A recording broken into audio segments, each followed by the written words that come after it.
बदीन में मुंहिंजी धरती मुंहिंजो शान सिंधी नैसर अडाव जे सिरे हेठि मल्हाईंदड़ सकाफ़ती ॾियार जे हवाले सां बदीन जे गवर्नमेंट हाई स्कूल में शागिर्दनि सकाफ़ती रंग निर्वार करे ख़ूब दाद माणियो ऐं 4 डिसंबर सकाफ़ती ॾियारो धरती टीवी सां गॾु मल्हाइण जो पिणु ऐलान कयो। वधीक तफ़सील लाइ पेश आहे अली मोहम्मद शाहन जी रिपोर्ट।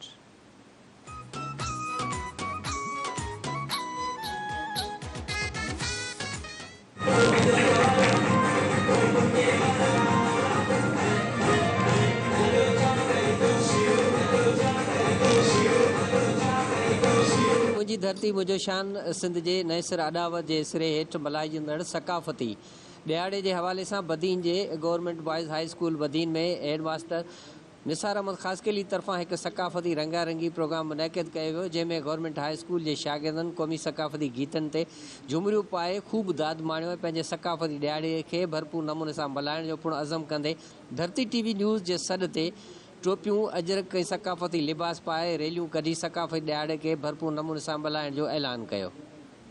मुंहिंजी धरती मुंहिंजो शान धरती टीवी जो जेको नारो आहे, असां इनखे पंहिंजो अज़ीम ऐं मुक़दस नारो सम्झूं था।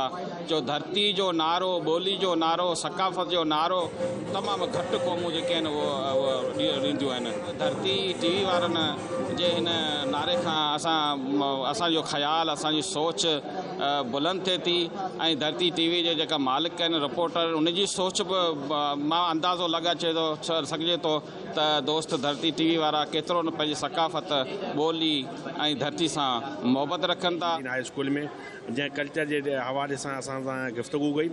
ये कल्चर जेकी आहे, सकाफ़त जेकी आहे, उहा असांजी मतिलबु त हिकिड़ी धरती जे लाइ लाज़मी आहे, जंहिंमें अजरक, टोपी ऐं मक़सदु हीअ त माण्हू जी जेकी आहे न सिंधी क़ौम जे लाइ लाज़मी आहे।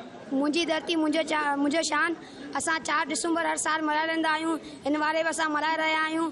इहा सिंध असांजी जिंद आहे, सिंध असांजी जिंद आहे। जीअं सिंध। मुंहिंजी धरती मुंहिंजो शान जीअं त अॼु गवर्नमेंट बॉयज़ हाई स्कूल में हीअ तक़रीब रखी वई आहे। असांखे ख़बर आहे त असीं सदियुनि सालनि खां हीअ तक़रीब मल्हाईंदा अचूं। जीअं त असां अॼु हाई स्कूल में टेबलोज़ वग़ैरह, स्पीचिस वग़ैरह, मतिलबु कि तक़रीर वग़ैरह, शायरीज़ वग़ैरह असां ॿुधायूं आहिनि। धरती टीवी जा ॾाढा शुक्रगुज़ार आहियूं, छाकाणि त उन अची असांखे प्लेटफॉर्म ते अची असांखे इहो ॿुधायो त सिंध धरती छा आहे ऐं असांखे ॾाढी ख़ुशी ठही हिन प्रोग्राम खे ॾिसी।